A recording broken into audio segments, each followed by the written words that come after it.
ច់ទានឹងមួនបងញ៉ាំមួយណាប្រាប់មកអូននឹងទៅដេញគប់មកឲ្យតួអូនគឺជាអ្នកក្រ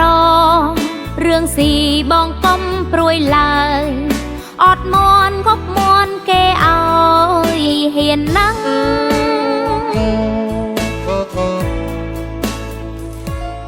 បងអ្នកទីក្រុងអូនជាអ្នកស្រែព្រោះស្នេហ៍ទៅបងមកលេងដល់ផ្ទះឲ្យយល់ពីគ្រួសារស្រីថាស៊ីអារម្មណ៍មិនដេចខ្លាំង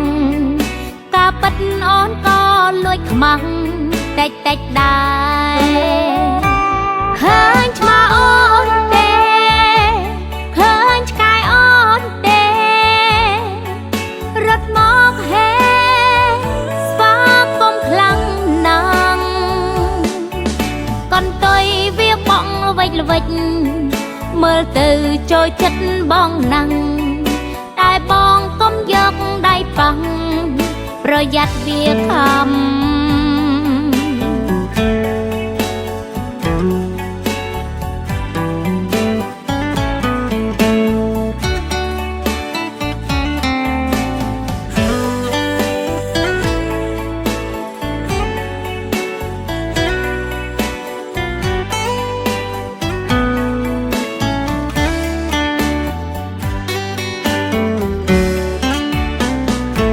អូនថាលេងទេ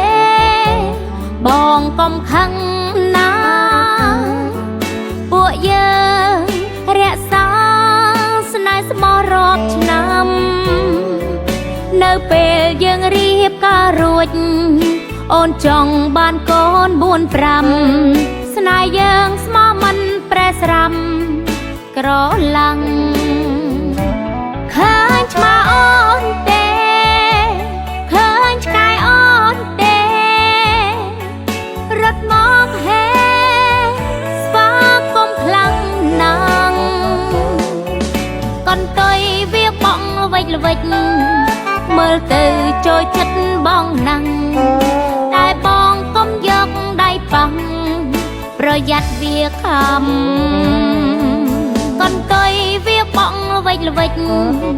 មើលទៅចូលចិត្តបងណាំងតែបងកុំយកដៃប៉ះប្រយ័ត្នវាខំ